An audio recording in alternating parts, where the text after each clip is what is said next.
vamos a hablar de la dictadura del general Antonio López de Santa Anna, o debemos decir Antonio López Pérez. Y para sus allegados le decían Su Alteza Serenísima, le decían el gran prócer de la patria, y para sus enemigos era el 15 uñas, ya que perdió una pierna en la batalla de Jalapa, y aunque en realidad era 14 uñas, porque le faltaba un dedo de la mano. Bueno, el general nació en la ciudad de Jalapa, Veracruz, el 21 de febrero de 1794. De ascendencia española, Antonio López de Santa Anna tuvo una infancia pródiga y tranquila, pero su natural ímpetu lo llevó a ingresar a los 16 años al ejército realista para combatir a las tropas insurgentes.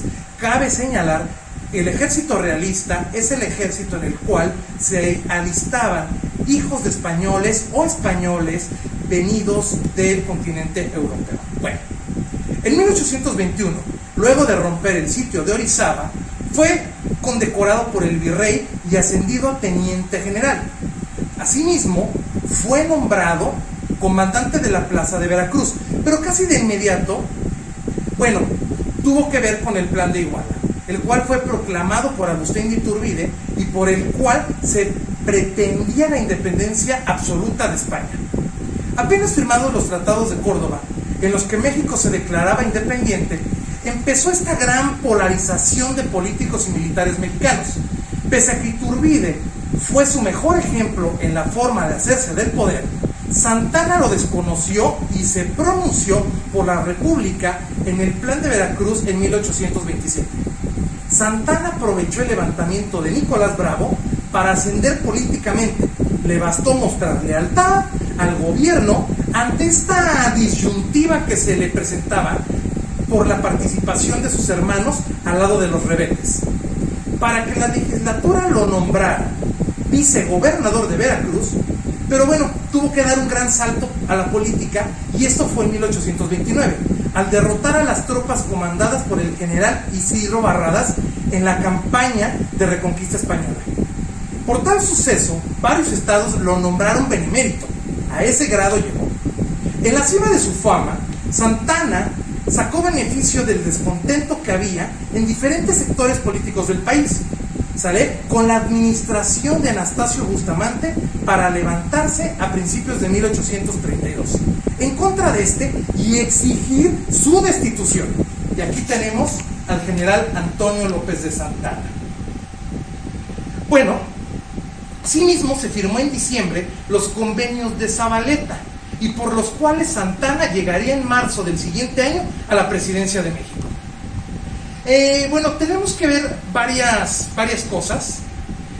El trabajo de su gabinete que él presidía se conjuntó en solamente 2 semanas, Y esto, ¿dónde fue? Se hizo en la hacienda de Manga de Clavo en Veracruz, esta gran hacienda que era propiedad del general Antonio López de Santa Anna.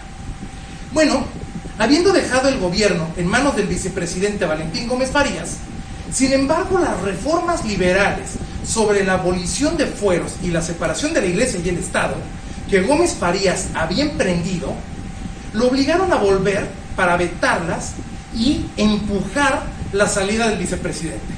En los siguientes meses, Antonio López de Santa Anna retomó el gobierno con un gabinete formado por federalistas moderados, pero ante la determinación del movimiento centralista, renunció al Ejecutivo y regresó a principios de 1835 a su hacienda Manga de Clavo en el estado de Veracruz.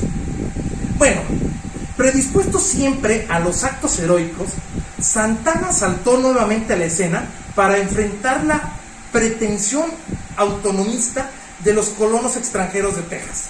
Esta historia que muy pronto les vamos a contar. Obtuvo una rápida victoria en la toma de la fortaleza del Álamo, pero bastaron solamente 20 minutos, ya que el ejército de Antonio López de Santa Anna aproximadamente llevaba 1,500 soldados, y los insurrectos que estaban defendiendo el fuerte solamente eran 20 o 25. 20 a 25 minutos fue lo que tardó el general Antonio López de Santa Anna en acabar con ellos.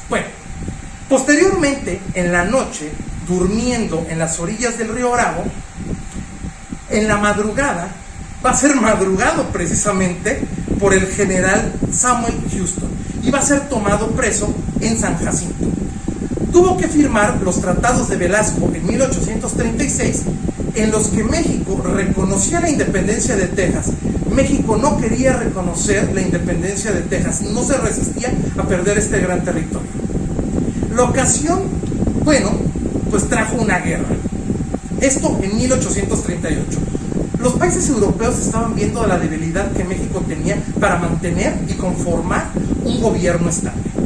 Y esto va a ser la famosa Guerra de los Pasteles, propiciada por intereses de súbditos franceses en México, durante la cual, sabemos que Santa Anna es donde pierde la pierna. 6 meses. Y luego en 1841, en el que surge como dictador al imponer impuestos totalmente fuera de proporción. Cobraban por puertas y ventanas que tuvieras en tu casa, cobraban por vacas, cobraban por burros, cobraban por perros. Imagínate, casi hasta te iban a cobrar por respirar. Y bueno, ¿qué es lo que pasa? Pues Santa Anna tuvo que volver al exilio. Y en 1846 volvió a ser llamado por el gobierno para dirigir la defensa del país en contra del ejército invasor norteamericano. A punto estuvo Santa Anna de obtener la victoria. Esto fue en la Angostura, pero a falta de víveres y agua, el ejército mexicano se retiró del campo. En adelante, nada evitó que el ejército de Estados Unidos tomara el control del territorio nacional. Santa Anna, por su parte, regresó nuevamente a su exilio. Tenemos que hacer un paréntesis.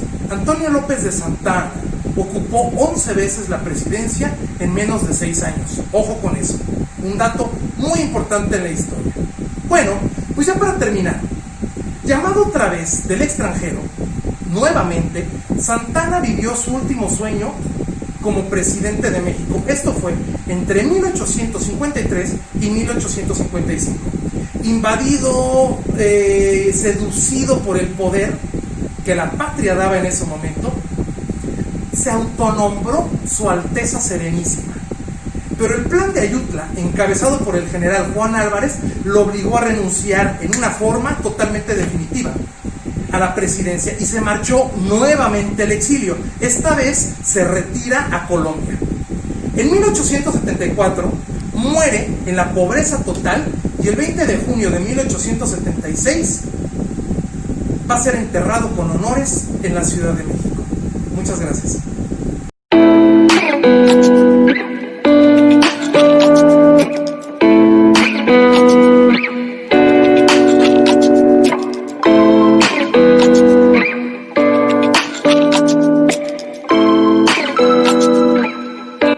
Mi nombre es Fernando Arturo Soriano Anaya, soy historiador, imparto clases en el Colegio Internacional Terranova en la ciudad de San Luis Potosí en el programa PAI de la IBI.